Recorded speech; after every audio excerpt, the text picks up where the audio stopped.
Hey, Georgia students, it's a Wednesday night. It's weird not to be with you right now, but we just wanted to spend a few minutes reading God's Word together and just talking a little bit about it.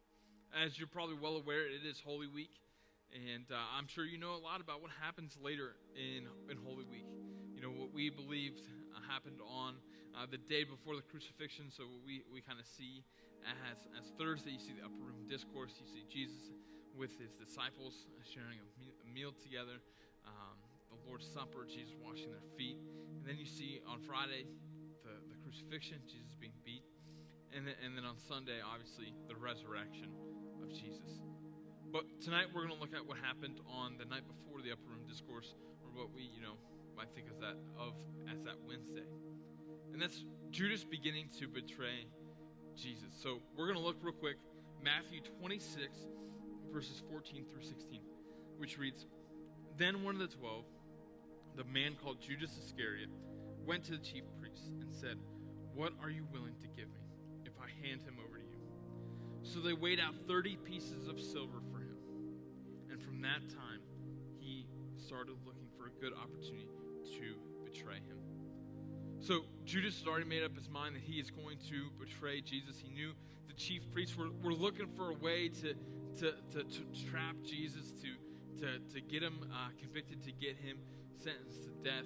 They were done with Jesus. They wanted his ministry done, and Judas knew that. So he knew that he could help turn Jesus in. So he approaches the chief priest and says, "What would you give me?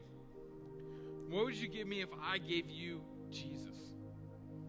And so they decided upon 30 pieces of silver. And it's unclear if Judas received that right at that time or when he gave them Jesus, but they agreed to those terms, which 30 pieces of silver, that might not sound like a lot, but it was about 6 months worth of wages.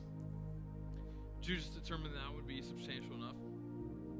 And so he went from that place and began looking for a time where he can betray Jesus. And so for Judas, it was his love of money. Money was so important to him, or so influential to him, that's one of the reasons why he wanted to betray Jesus. Because he wanted that money, he valued that money. And he knew what would happen when he turned Jesus in. And Jesus was a friend of his. I mean, he spent about 3 years with Jesus, following around with him as Jesus was doing ministry. He cared about Jesus. But he cared about money more. So for you, in your life, what are you holding on to?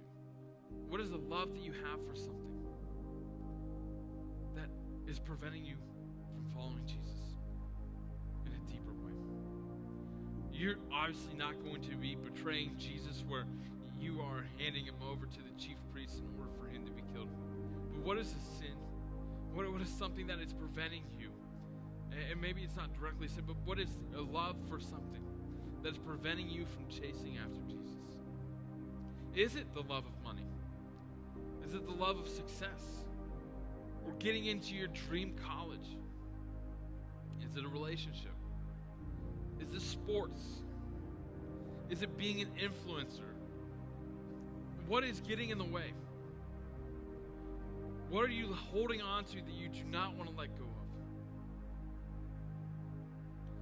And so, tonight, I want you just to reflect on that question. What do you need to let go of so you can chase after Jesus in a more faithful way? Students, we love you. We hope you continue to follow along with our Instagram devotionals this week as we journey through the Holy Week. We hope you join us on Friday night for our Good Friday services that we posted all throughout the night at jerseychurch.org and on our YouTube channel as well. Students, we love you. We are looking forward to celebrating Easter with you this weekend, and we hope you have a great rest of your week. And just ask yourself that question: what do you need to let go of so you can chase after Jesus?